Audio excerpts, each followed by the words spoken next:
Smart enough to win. That's how the story starts.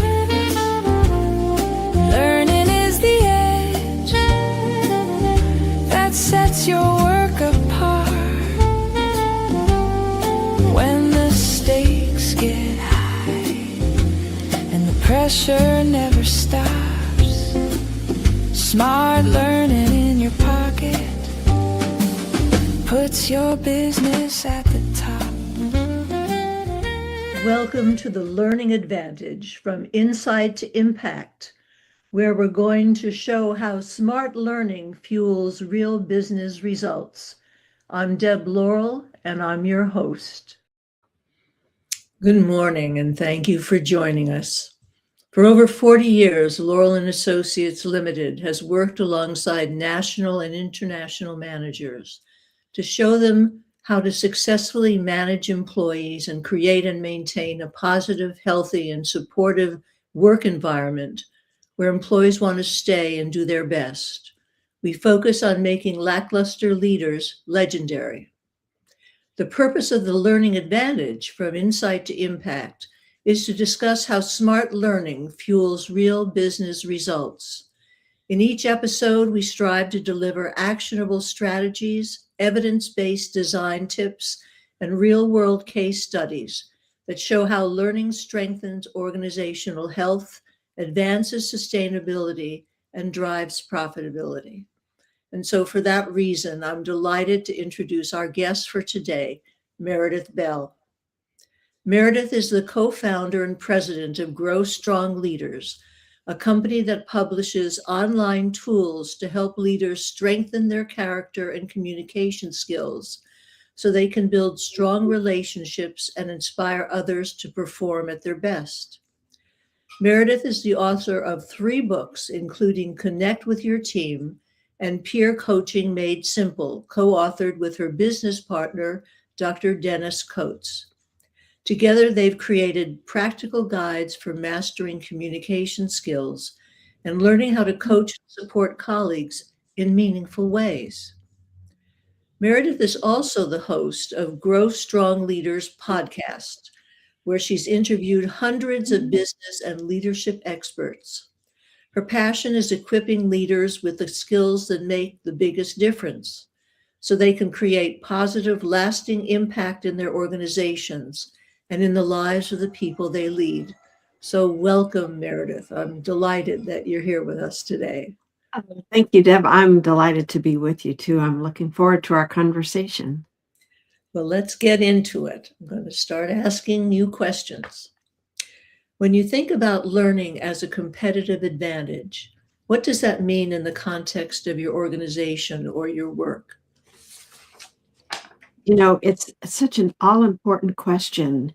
And when I look at the companies, the organizations that have used our tools over the years, and I think about the leaders that I've interviewed on my podcast that you mentioned, who really care about growing their companies, many of them have won awards for best place to work or world's most ethical companies.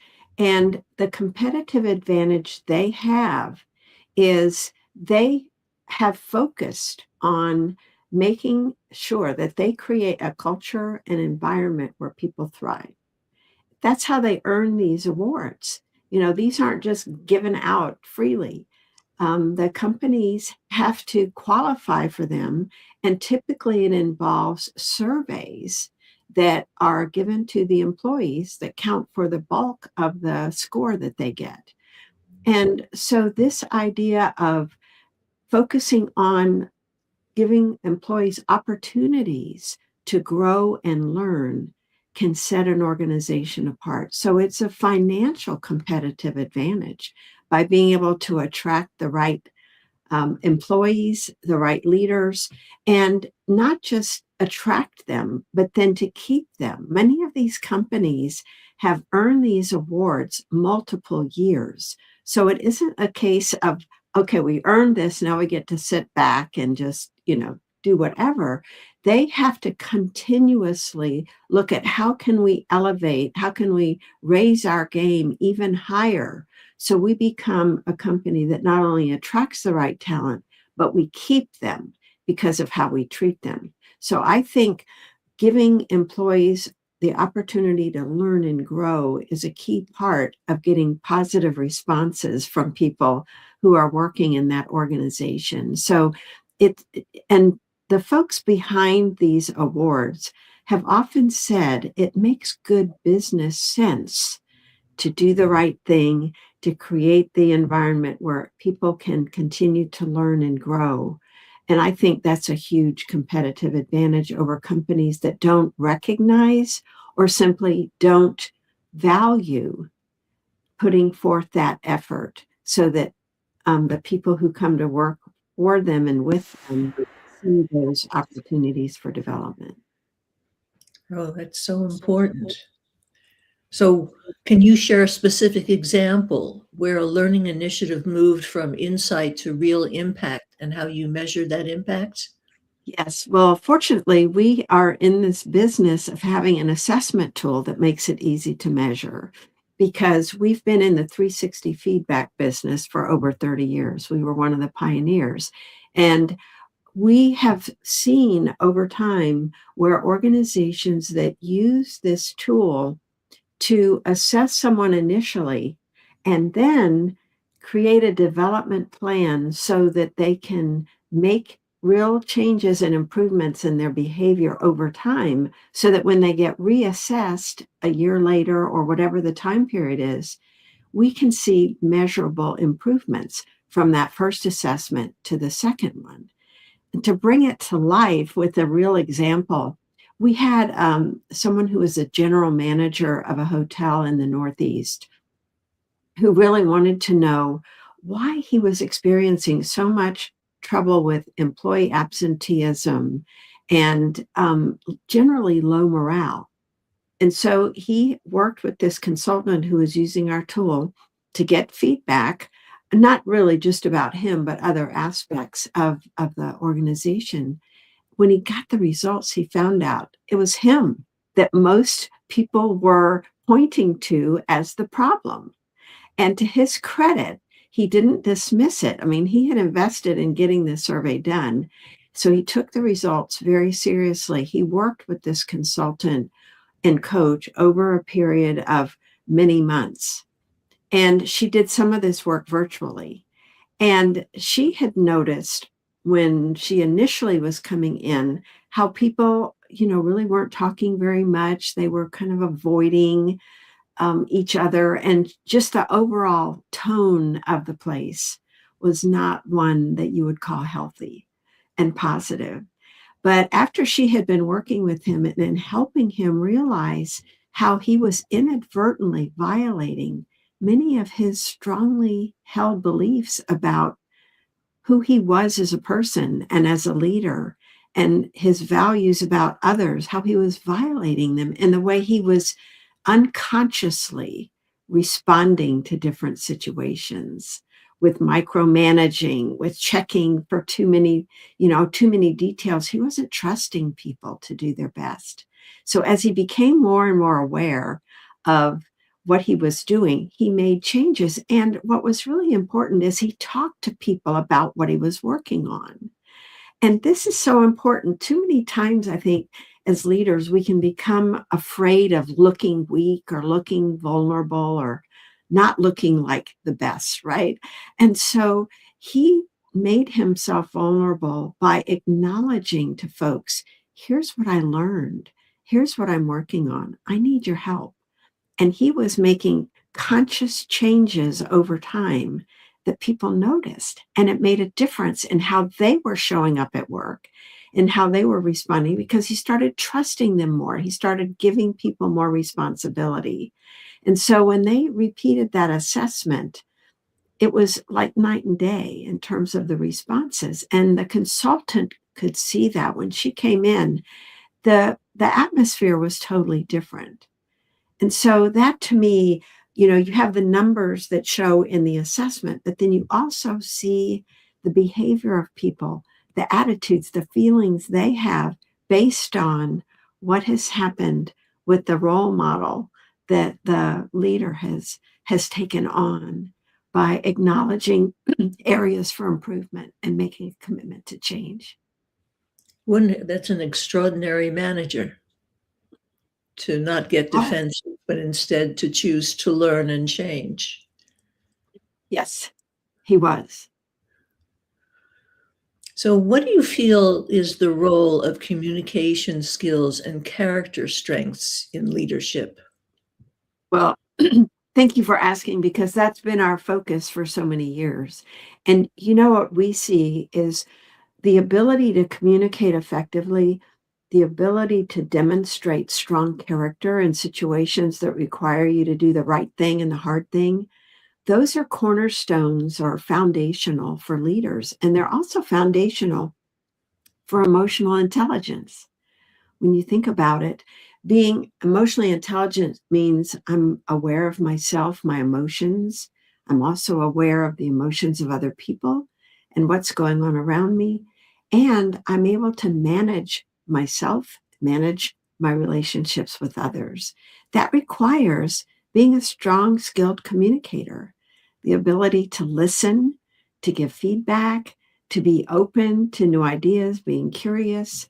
And on the character side, being able to show high integrity, to trust others, all of these to me are fundamental to being effective in inspiring others to be their best and give their best, so that the organization then benefits from those high levels of performance.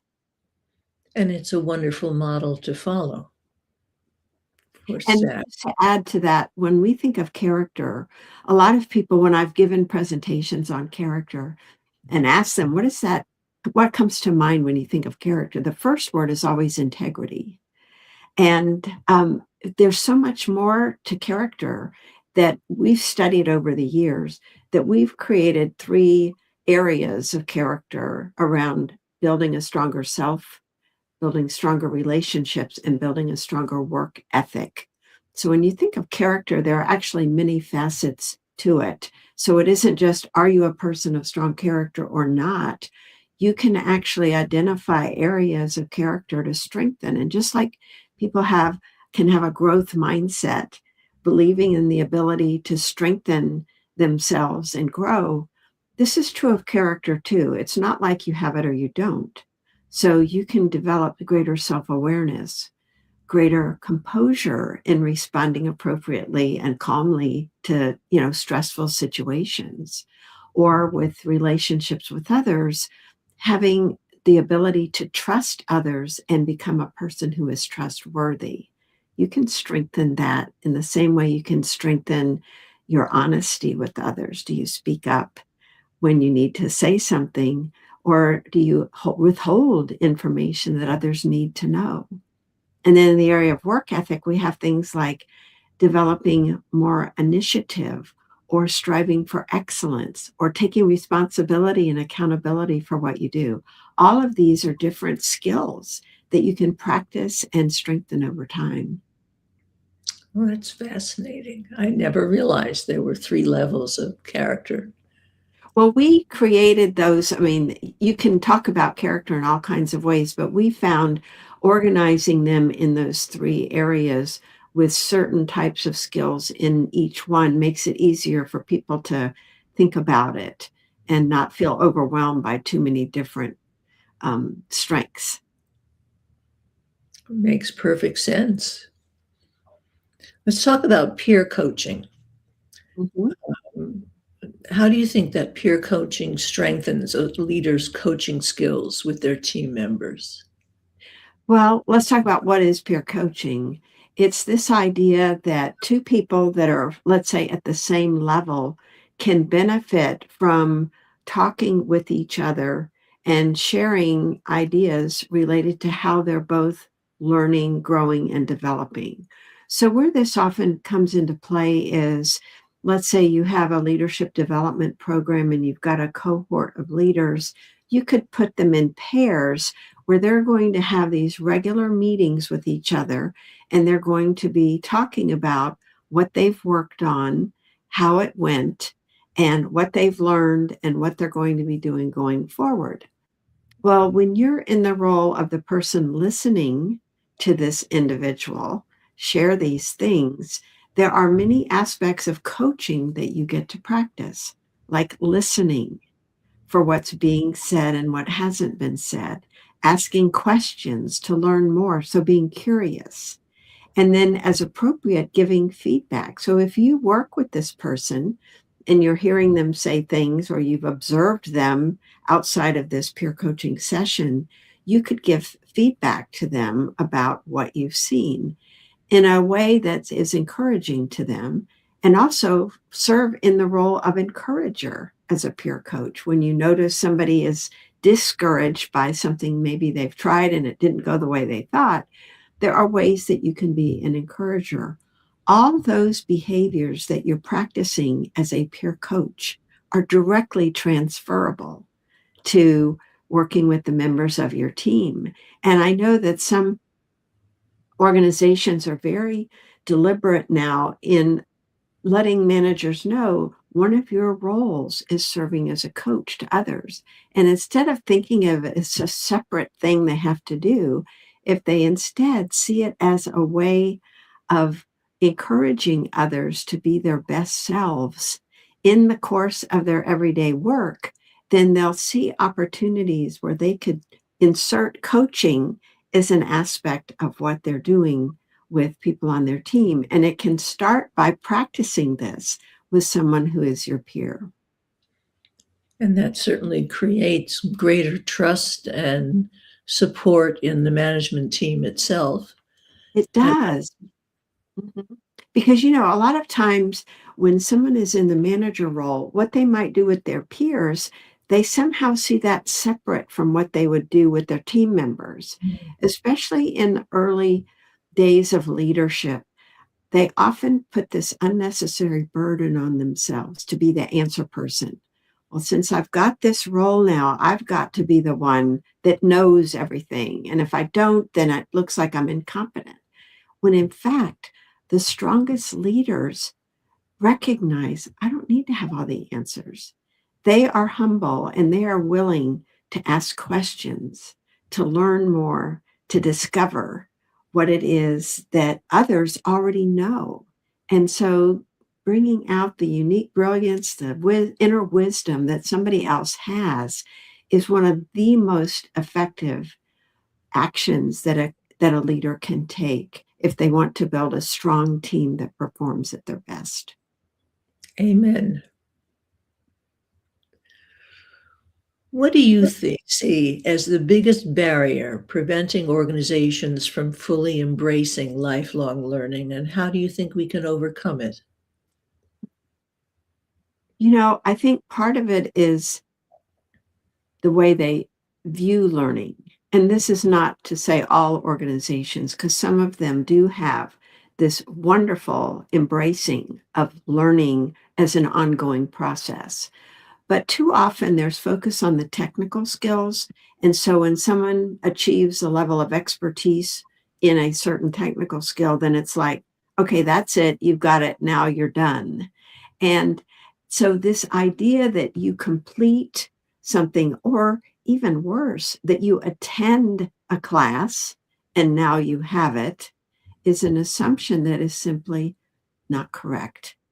The truth is we can continuously learn over time. And I think the barrier is simply not recognizing that. The mindset of seeing learning as a separate department or a separate thing that is isolated from the larger organization instead of being an integral part of what we're doing, and every day presents an opportunity to learn. So I think it's making that shift in thinking about what learning really is and how broad it is instead of narrowly defining it. There tends to be a thought of it being a one-shot deal.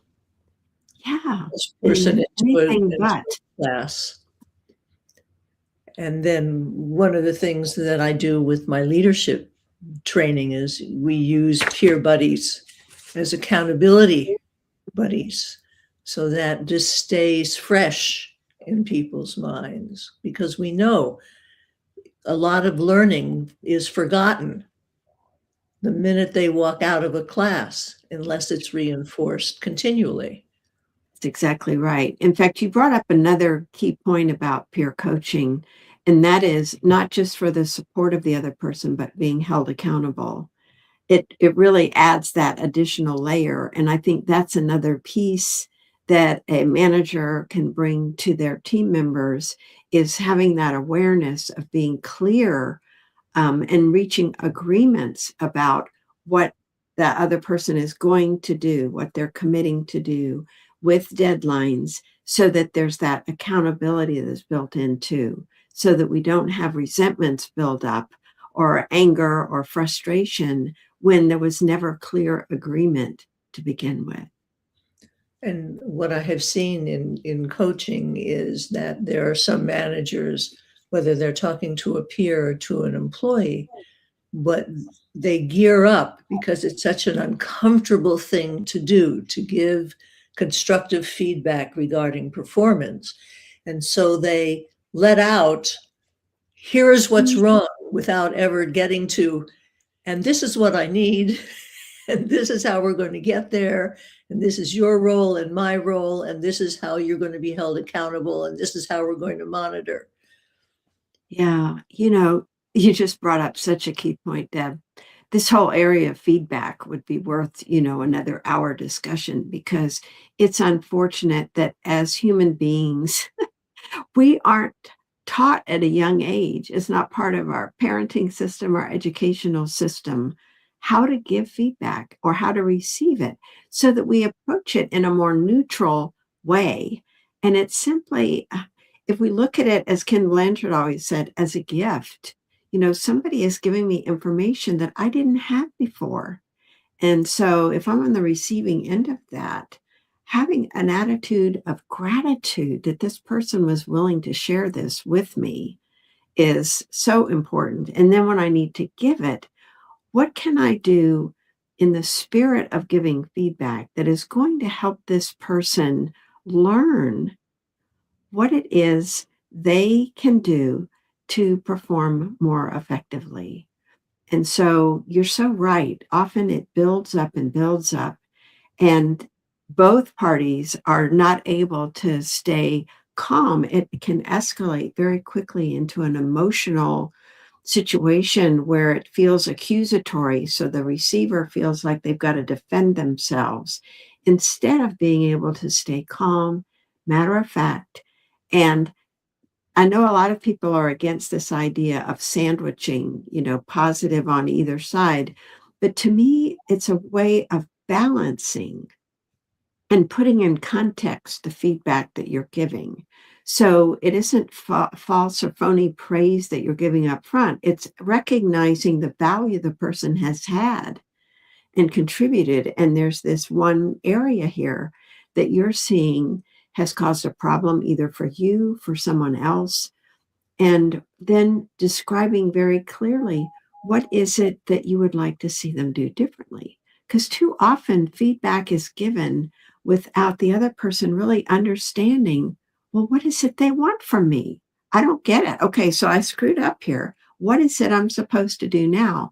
So having the feedback giver be very clear about what it is that's desired, and making sure the other person understands that and is willing to agree to that new behavior. That's why the agreement at the end is so important. Are you willing to do this? Are you willing to give this a try? And assuring them, I'm here for you. I'm here to support you and help you to make sure you're successful doing this, so that both of them leave feeling good about what has been discussed, instead of escalating negative emotions that build barriers instead of opening things up. One of the things that I suggest to managers who are uncomfortable even beginning the conversation is to realize we only spend time with people we care about. And if we didn't care that this person succeed, we wouldn't be having this conversation. So it's important to express that to the employee as well. Yeah. This and there, that gets to the sandwich, certainly. Yeah. Yeah, I think that's so important. We need to be willing to let the other person know we care about their well-being, and that's why we want to have this conversation. That in itself can lower the resistance, lower the defensiveness of the person who's going to be receiving the feedback because they understand where it's coming from. Exactly.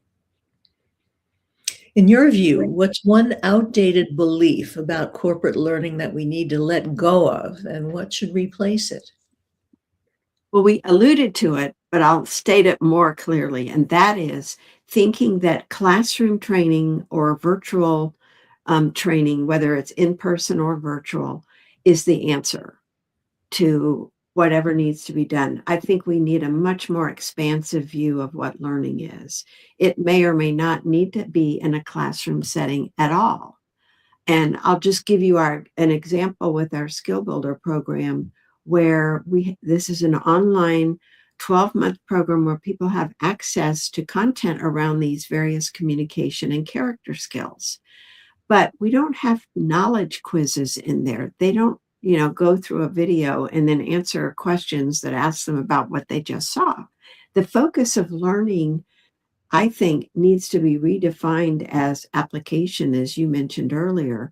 Learning something, and we created what we call micro lessons, which are like a single tip on how to be a better listener, like don't interrupt, or, ask the person to tell you more. Simple things that we can then go outside the program and look for opportunities to use them. Because the goal of learning, honestly, is to rewire our brain from our old way of doing things that wasn't as effective to a new way that is more effective. And when we realize that the brain has to be rewired, that means lots of repetitions. So whether you're learning to play a sport, a musical instrument, or a skill like listening or giving feedback, the more we practice it, the more we can create a neural pathway that's like a superhighway instead of a bumpy, dirty dirt road, where it's not comfortable. And so we avoid it and we revert back to that old pathway that was so comfortable.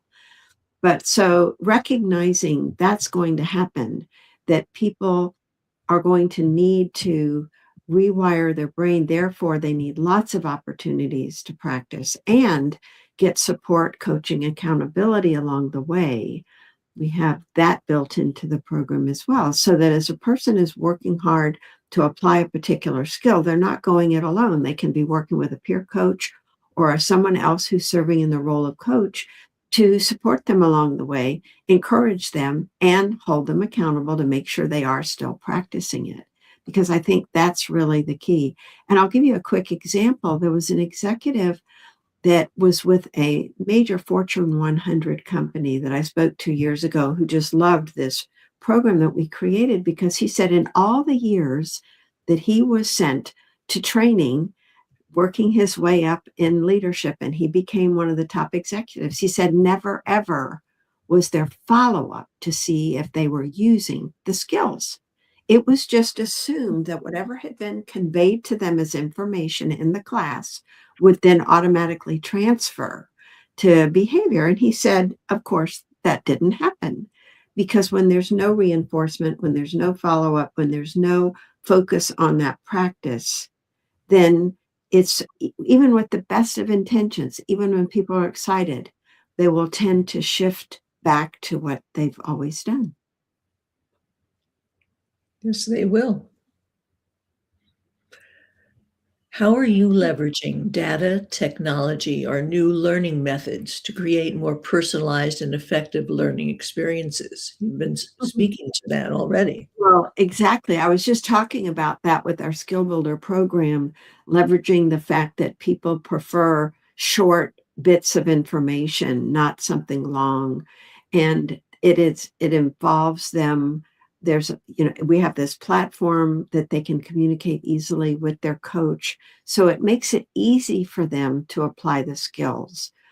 With our 360 system, that's also an online platform for doing surveys about a leader's effectiveness.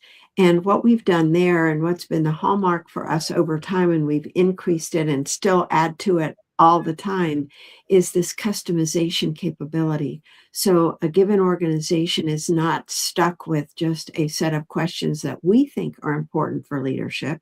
We have 3 different levels that we've created for individual contributors, team leaders that are more operational leaders, and then executive leaders. And even within those survey items, an organization can choose the ones that are right for them.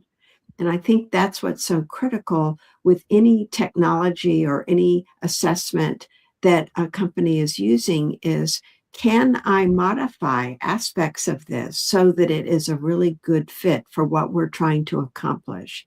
And so that's one of the things we have been doing for decades with our 360 platform, is building in that type of customization so that it's tailored specifically to what's important for an organization, for their leaders and the behaviors they want their leaders to master.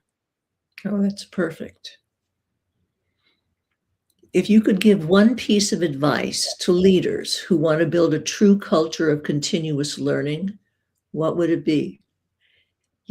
This I would adapt from one of my favorite CEOs. He's now retired as CEO from WD-40, and that is Gary Ridge. And one of the things that Gary preached and they lived by at WD-40 was this idea of learning moments. They eliminated the word failure. They didn't think that was useful. And so they replaced it with learning moments. So if something didn't go as well as they hoped it would, let's say they lost a sale, or they had a customer service person had a bad encounter with a customer, any of these experiences that fell short of what they had hoped for, they framed it as a learning moment. And so what that did is it created an environment where it was safe for people to make mistakes and own up to them, right? So it isn't just I can make a mistake, but I can admit it when I did that so that I have the opportunity to learn going forward. And I think that that piece is so important in framing what a learning culture feels like and looks like in action. This safe environment where people are willing to speak up and take ownership for what they've done, because they're not going to be punished, or criticized for what they've done. And instead, while they may be held accountable, they're also supported because the leader is going to help them learn from what happened. So next time, they'll do better. I love that.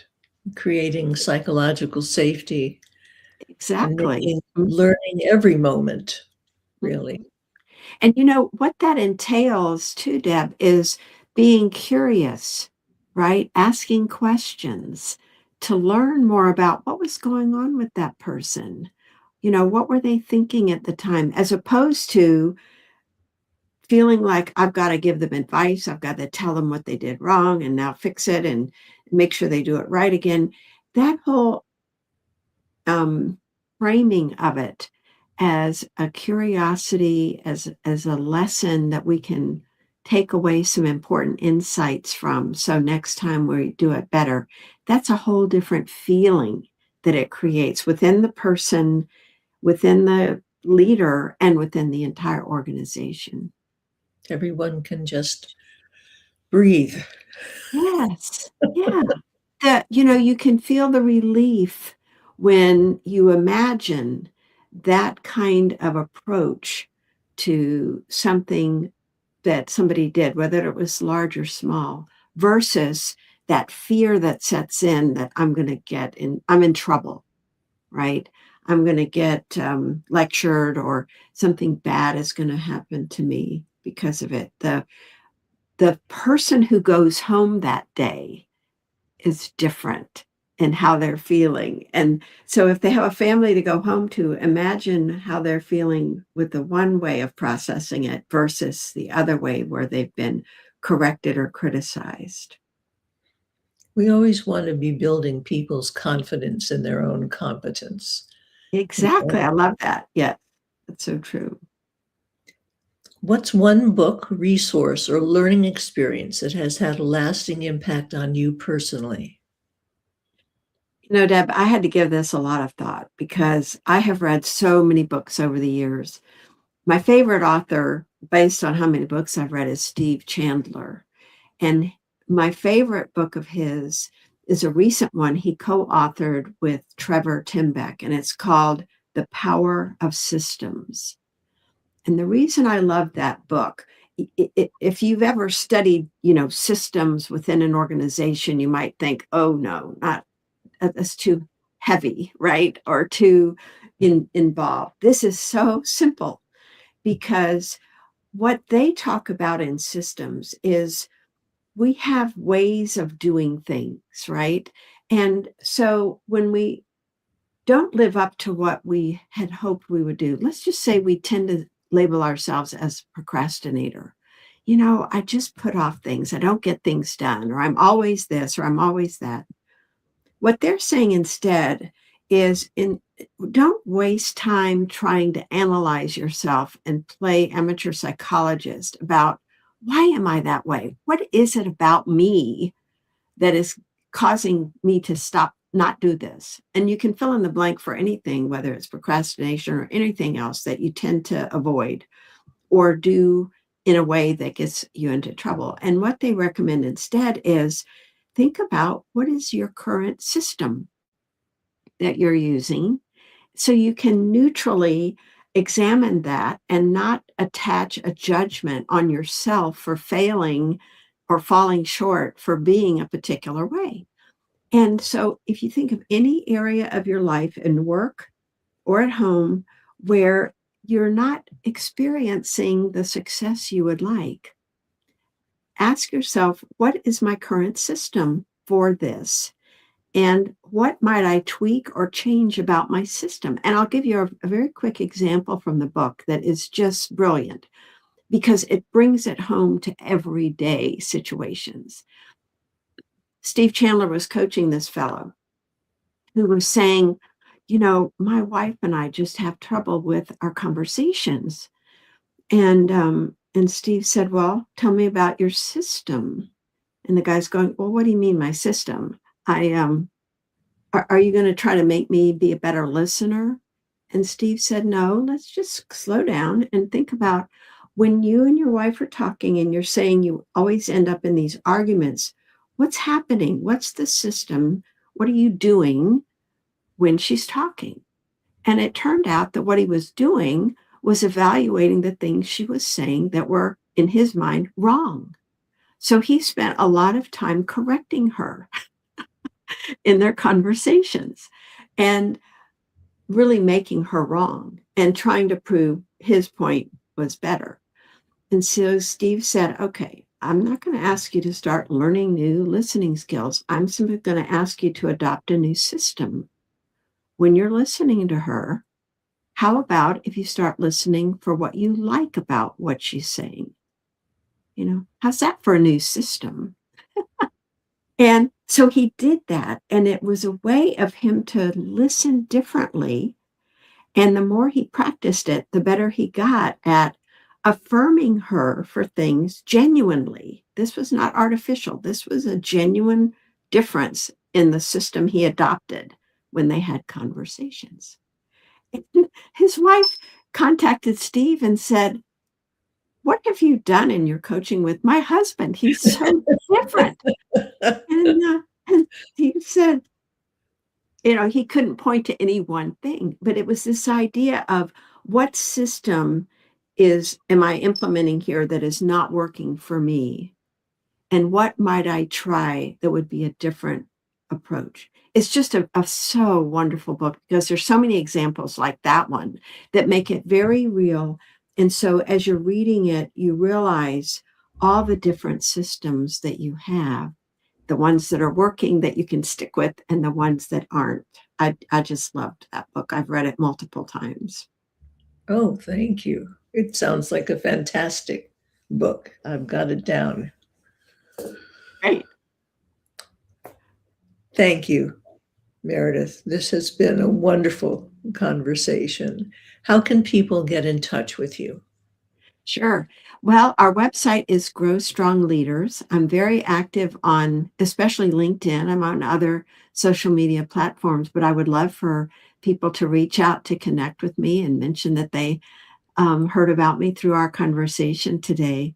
And that's probably the best way. On my website, they can learn about our tools, GSL 360 and Skill Builder, and also my podcast, which I encourage people to subscribe to, because I have interviewed just some amazing leaders who have told wonderful stories about their own growth and development and things that they or their entire organization have done to grow people.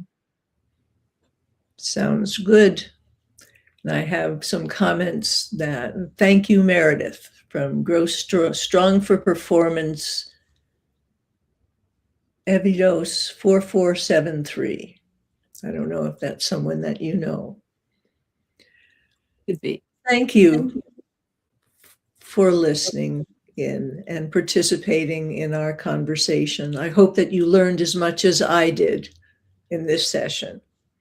Join us next week on February 24th as we meet with Sybil Badugu, a learning and development strategist. And please remember that Laurel and Associates is always focused on making lackluster leaders legendary as smart learning fuels real business results. See you next week. Thank you so much for joining us today on the Learning Advantage from Insight to Impact. We'll look forward to seeing you again next week. Every lesson, every workshop, every failed attempt you save becomes a map upon the desktop, shows the road